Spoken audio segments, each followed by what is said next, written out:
UFC Vegas 97 was an objectively good card. It was really fun top to bottom. We had a ton of finishes. All the decisions, except for Andrade Petroski's, were back and forth wars with peaks, valleys, excitement, and more. Overall, this was an excellent fight night card, and I'm excited to recap it. My name is Angelo. This is We Want Picks, and I'm going to walk you through every single fight from UFC Vegas 97. Before we talk about the fights, let's talk about the bets. Jacob and I did very well. Overall, we are up. I'm up on my own. Jacob is up on his own. And the combined up is 4.9 units. We're almost up 5 units of profit on this card. Listen, every single week we put out bets. Every single week I tell you to go to WeWantPicks.com, sign up. It's freaking $10 for an entire month, access to the bets and the picks and everything else.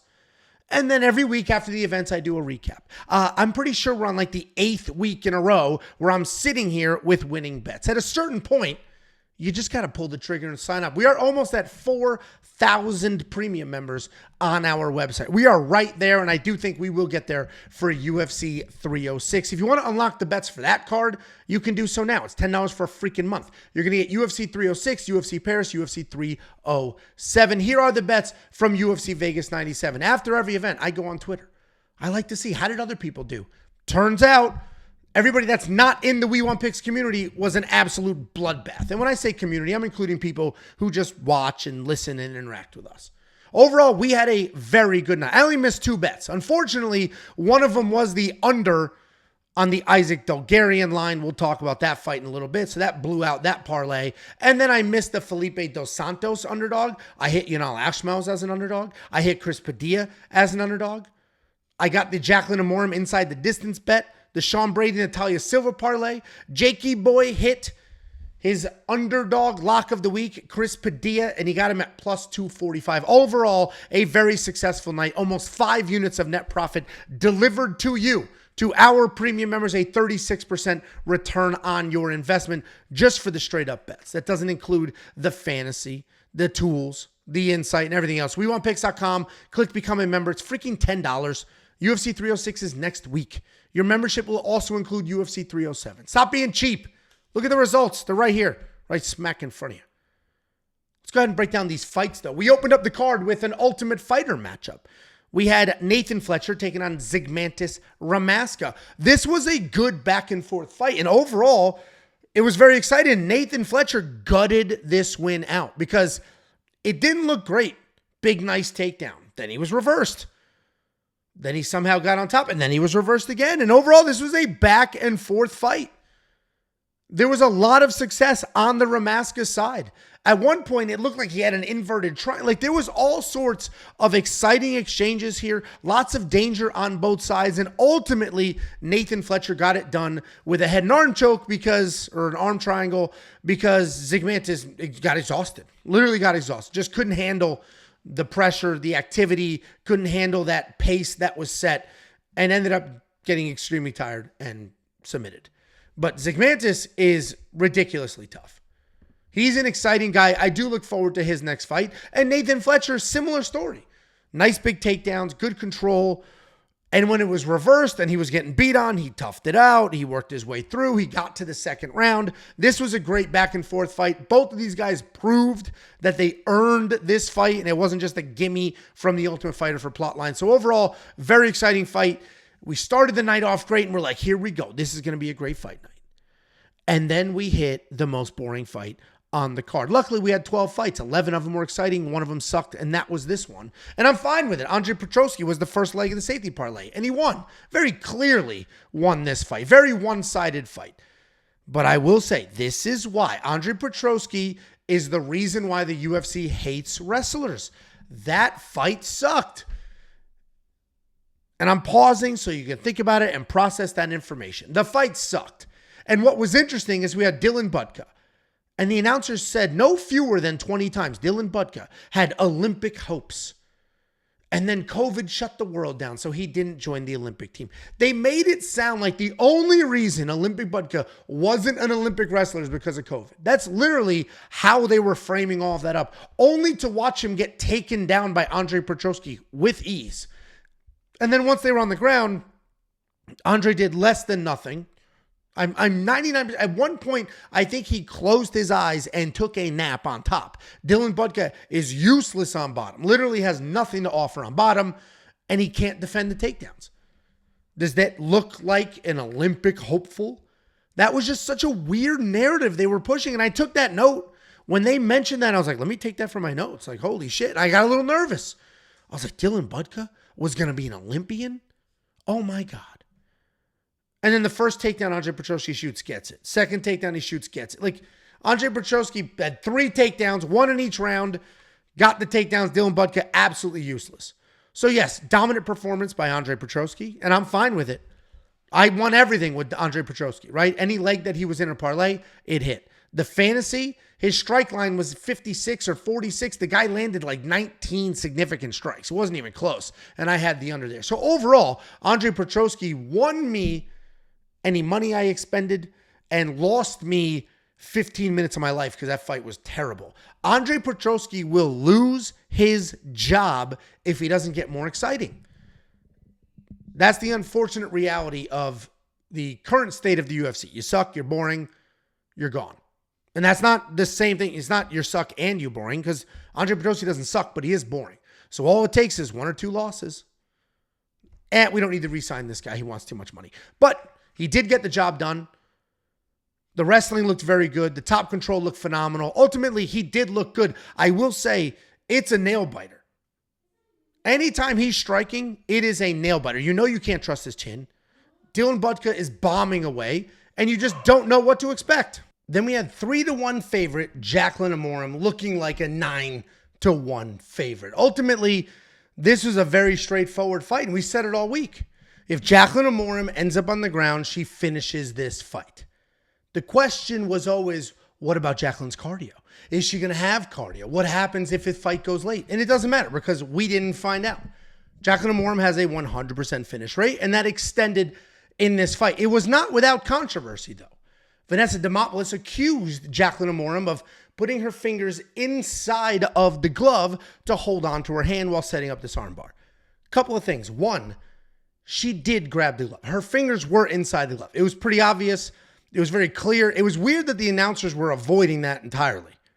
They're like, well, she's grabbing the wrist. And when you... No, this is grabbing the wrist. This is putting your fingers inside a glove. Those are 2 very different things. Jaqueline Amorim very clearly had her fingers inside of a glove, which is a foul. I don't think it matters. It certainly didn't matter in this fight. She ultimately got the armbar, finished the fight. And yes, Vanessa Demopoulos protested it. Halfway through the armbar, she yelled about it, then got submitted, and then yelled about it again. The problem is, with any of these fouls, for the most part, if the referee doesn't see it, it didn't happen. It's just that simple. And yes, we have replay. But the replay, like that fight was done. It was finished. You tapped out. 30 seconds, 40 seconds, almost, a little longer than that after the finger grab incident, you tapped out. It's too far gone. It has passed, and I'm not pretending to be the rule expert of the Nevada State Athletic Commission, but the reality is, if the ref didn't see it right then and there, good luck. It is what it is, and I don't think it mattered ultimately. There were very clear differences between these two on the ground, and Jaqueline got there because she caught a kick and ran right through it. Vanessa throwing a kick against such a nasty grappler, a world champion grappler, probably not the best decision. Jaqueline looked absolutely fantastic. We still don't know if she fixed the cardio holes because this fight didn't go long enough for us to find out. But Jaqueline looked great. And ultimately, Vanessa is what it is. Karma caught up to her. She got a bunch of gift decisions that had caught up to her. And if Jaqueline eventually is going to get her day, the karma's going to catch up to her too, because those fingers were absolutely inside the glove. And then we had a banger. Listen, this is a pick that a lot of people clowned me on. I picked Yizha, and people were like, you're an idiot. You're a loser. You're fat. You look stupid. Sometimes you have a lisp. Your voice gets weird. And all of those things are correct. But the pick was not. Yizha did lose. And I'm not going to say that, that was the worst pick in the world. Because listen, I made the pick with the information I had. And the information I had was that Yizha is a very good wrestler and gets a lot of takedowns. And that was based off of all the tape study that I did. The information I had showed that Gabriel Santos can get taken down. Gabriel Santos has some success and then fades. And ultimately, what we got was Santos is very, very good. His offensive wrestling looked fantastic. Yizha barely shot a takedown. Really did not wrestle nearly as much as he should have, nearly as much as he has in the past. And when he did shoot takedowns, they were half-ass attempts. What I will say is Yizha is nuts tough. This dude was eating massive shots and just like yelling back and continuing to move forward. Ultimately, Yizha lost this fight pretty clearly. Very straightforward loss. Gabriel Santos looked very, very good. I was on the wrong side of this pick, absolutely. And it is what it is. But I'm not going to take anything away from Yizha. That guy looked... I talked myself into a corner there. That guy looked, and then I got to finish with looked good, which he didn't look good. That guy is incredibly tough, is a gamer, is willing to fight. But Gabriel Santos was just a little bit better on the striking, a little bit better, just better everywhere by a little bit, and he nutted it out. What I will say is Gabriel Santos is kind of a fucking prick. Is that guy not a prick? Like, were you watching that fight? Yizha's in there having the time of his life, screaming, yelling, trying to make the fight entertaining. They tap each other in between rounds, like, all right, good round, bro. And Gabriel's like, oh, you touching me? You touching me, bro? You touching me, bro? Fucking loser. What the fuck are you doing? Fake tough guy act in the middle of a fist fight? What are you doing? And it's not even a fake tough guy act. That's just, it literally is a tough guy thing. Like, that's who he is. But, like, I saw that and was just like, this guy sucks, dude. And not sucks in skill set, because that is not the case. But, like, what a dork. You're in the middle of a fist fight. Fist fight him. He dapped you up to be like, good job. And you get in his face, ooh, bro, what up, bro? And let me know if I'm crazy. Listen, I'm half drunk. I was at a birthday party all night. Maybe I'm just bitter because he beat the underdog pick in Yizha. But it is what it is. I don't get, he's a prick. He comes across as a prick. Be done with it. Move on, guys. Move on. And then we had the fence-grabbing cheater in Andrade Lima. And that's an objective statement. He grabbed the fence. He is a cheater. He still won this fight, and he was going to win it with or without that fence grab. Worst case scenario, that fence grab cost him the first round, and he still won the next two, so it didn't matter. But Andrade Lima is a fence-grabbing cheater. He's done it in multiple fights before. He's a legitimate cheater. People love this guy. They're so high on him. 9-0, now 10-0. This guy's the truth. The reality is he didn't look great. Felipe dos Santos was having success in the striking. 2-1 underdog, or 1.751 to underdog, was having success in the striking, winning a good amount of those striking exchanges. And Andrade Lima disliked it so much that he turned into a wrestler. He's the one who started grappling. He's the one who started getting it to the ground. The problem is Felipe dos Santos has nothing to offer on the ground. Literally nothing to offer.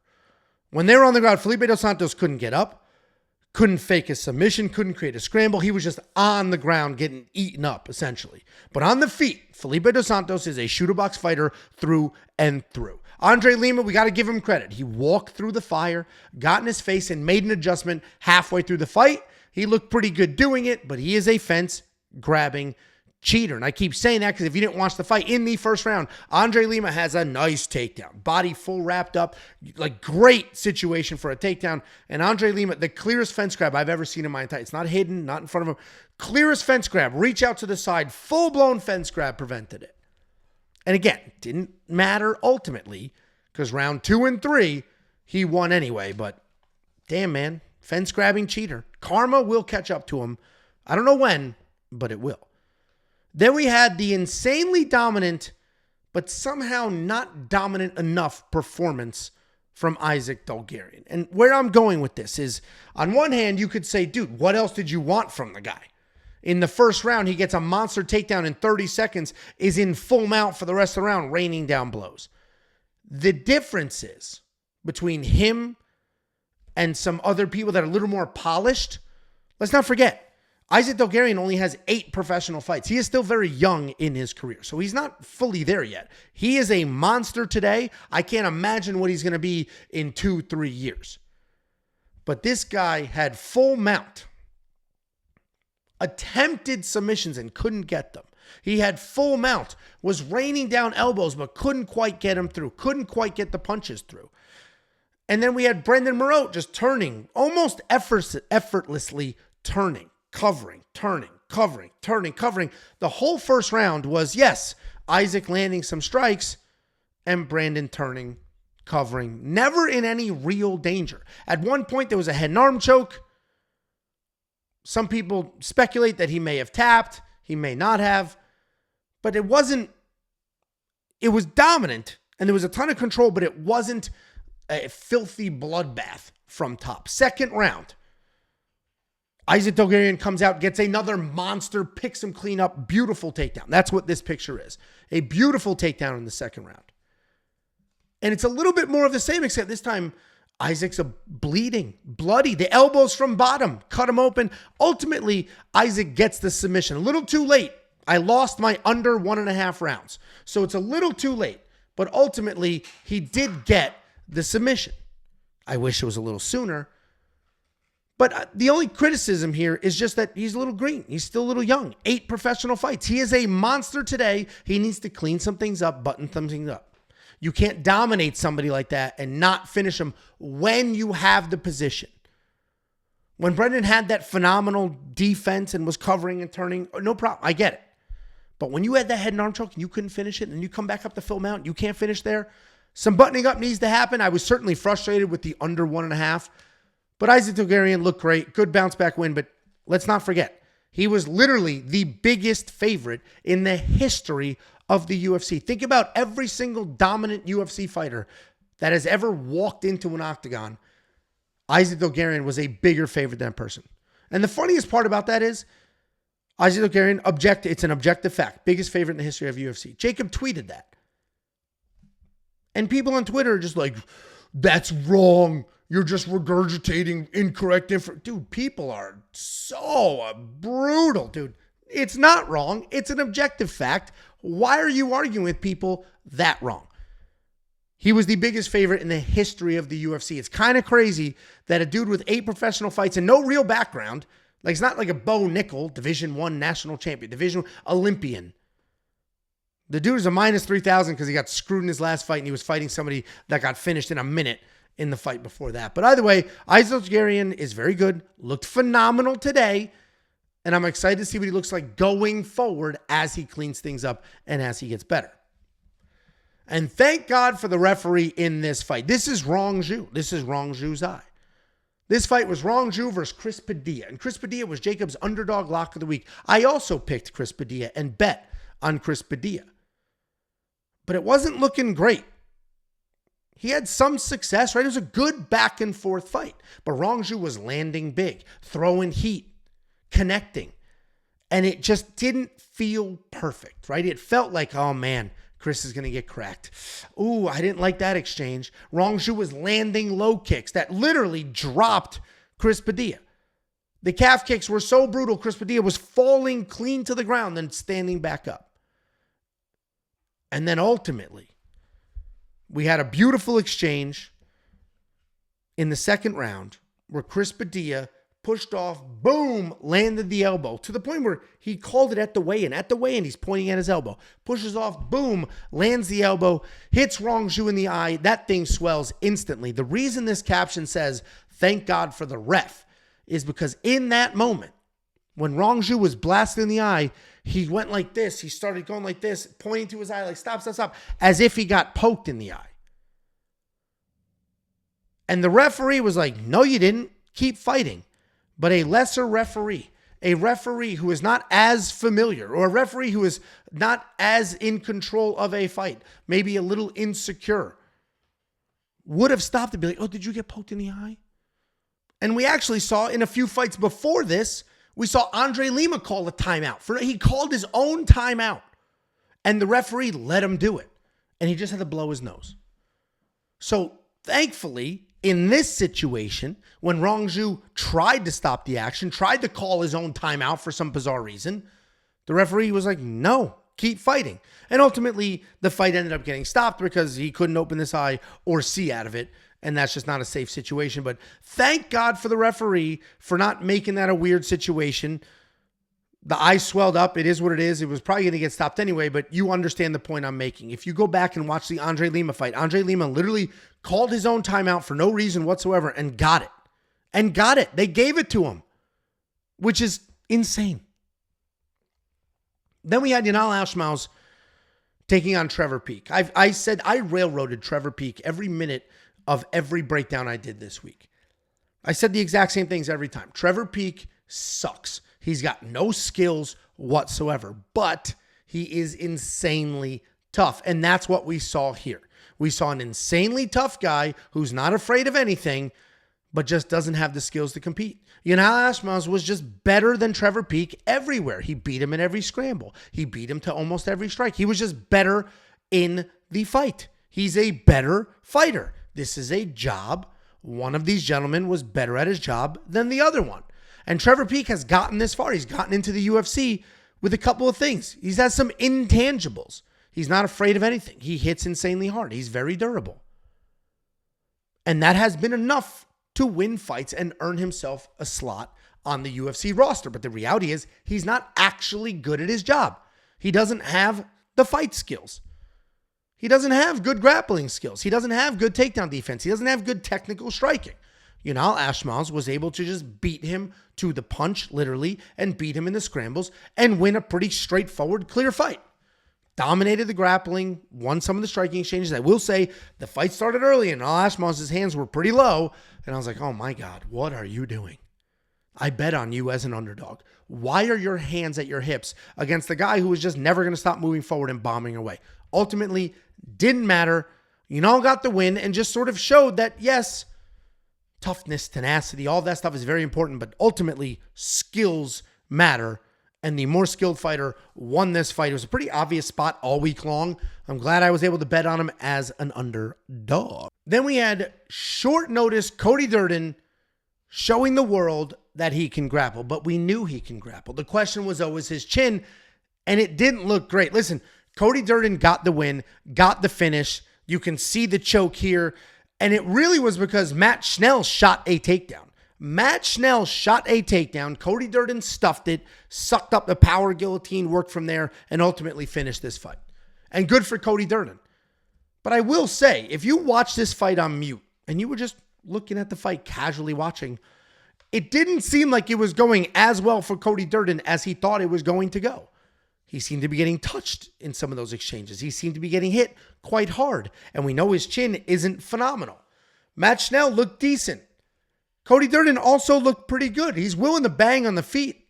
His problem has never been a willingness to engage. His problem has always been, can his chin allow him? Will his chin allow him to engage? Ultimately, Cody Durden got it done, stepped up on short notice, got a brand new 4-fight deal in the UFC, is able to feed his family, do all the things, and ended up winning by finish. So congratulations to Cody Durden. I thought he was going to win, but I think we're always going to have to worry about his chin. It didn't look great in this fight. Not that he was dropped and almost knocked out, but it just didn't look great. You just have that nervous feeling when he's in there striking with people for a little too long. He was supposed to win this fight. He was a 4-1 favorite at close, or almost a 4-1 favorite at close. He was supposed to win this fight, and he did win this fight, and he won it without the judges. But there was a whole bunch of striking exchanges where it's like, oh man, what are you doing? These don't look great. But ultimately, Cody Durden got the win, back in the win column after a 2-fight skid, has a new 4-fight deal. Let's see what they do next for him, and I imagine that was Matt Schnell's last fight in the UFC. And then we had the Steve Garcia TKO. That's 5 wins in a row for Steve Garcia. 5 wins by KO or TKO. Steve Garcia has the longest win streak in the top 5 of this division. It's insane. And this one wasn't without adversity. Steve Garcia looked bad early. Kyle Nelson is on top, making stuff happen. Steve Garcia somehow squirms his way out. He ends up on top. He ends up raining down blows. And this was an interesting situation because he broke Kyle Nelson. And what I don't understand, Kyle Nelson seemed to be a guy that's pretty tough, pretty mentally strong, moves forward, has some power, has some skills. And Kyle Nelson was in advantageous positions in this fight. He was on top. He was control. He was doing things in this fight that were going well for him. But Steve just powered through. And anytime Steve landed anything, Kyle Nelson wanted nothing to do with it. Does Steve Garcia hit that hard? Is he like the Powhatan of the 145-pound weight class where everything he does hurts? Because people are just cowering in fear from what seemed like meaningless strikes. But Steve Garcia looked good at the end. In the beginning, he was taken down. In the beginning, he was not winning all of those grappling exchanges, but he looked good at the end. He finished, he worked through some adversity, and he got it done. I mean, Steve Garcia is somebody that all of a sudden we need to be talking about for some rankings. Somebody we need to be talking about for a potential lineup for a title shot. Dude, he's 5-0 in his last 5 with 5 TKOs with some quality wins in the mix. Steve Garcia is sneaky good. Then we had the co-main event of the evening, and there was nothing sneaky about this. Natalia Silva is very good. She's just too technical. We had Jessica Andrade, the former champion of the world, who won the belt by literally being a bully. Picked up her opponent, slammed her on the head, became the champion. Jessica Andrade, who has had success at the highest levels in this sport by moving forward and big sistering people, being a bully. Problem was, she didn't have a stationary target here. Natalia Silva was constantly moving. Throwing kicks to the body, throwing kicks to the head, stepping off, throwing right hands, and just making Andrade pay for her reckless forward pressure. Natalia Silva was just too good and too clean here. And it was very clear. Jessica Andrade had some moments of success. If she was able to close the distance and get her hands on Natalia, she'd hold her against the cage. She'd have some success, wrap her body, land some clean strikes. But then Natalia never panicked, kept her composure, always worked her way out, started touching up again. Natalia Silva is very, very good.